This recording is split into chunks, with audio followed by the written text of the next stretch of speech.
हाय दोस्तों, नमस्कार। आप सभी कैसे हो? उम्मीद करती हूँ कि आप सभी अच्छे होंगे और मैं भी ठीक हूँ। दोस्तों, आज मैं गुरु शिष्य की कहानी लेकर आई हूँ।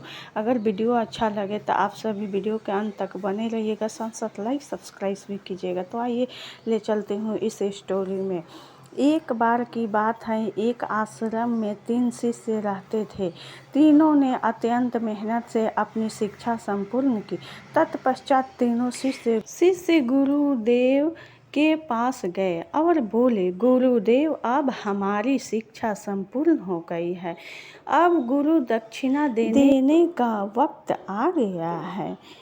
गुरुदेव मुस्कुराए और बोले, यदि तुम लोग मुझे गुरु दक्षिणा देना ही चाहते हो तो कल मुझे एक थैला सूखे पत्ते ला कर दे दो।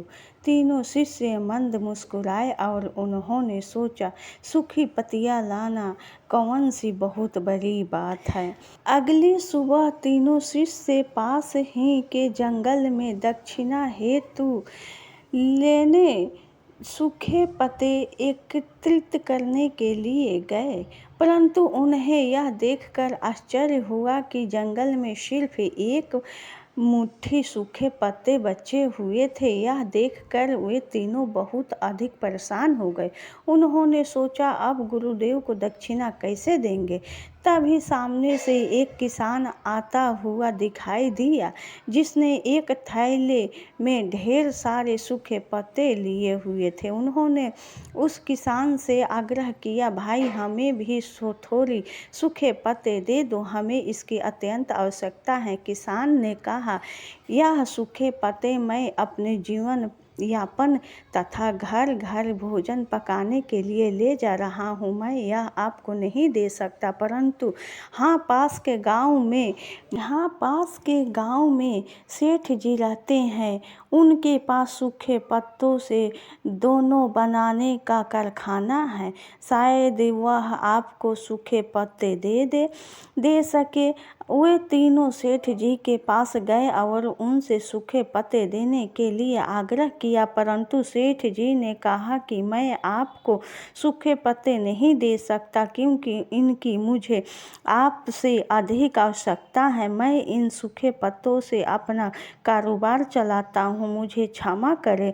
वे तीनों शिष्य अत्यंत परेशान हो गए। उन्होंने बहुत लोगों से पूछा तो पता चला कि पास में ही एक बूढ़ी दादी रहती है। वे सूखे पत्ते एकत्रित करती हैं, हो सकता है उनके पास से मिल जाए। तीनों बूढ़ी दादी के पास गए और उनसे सूखे पत्ते देने का आग्रह किया, परंतु बूढ़ी दादी उन सूखे पत्तों से औषधियाँ बनाया करती थी, तो उन्होंने भी मना कर दिया।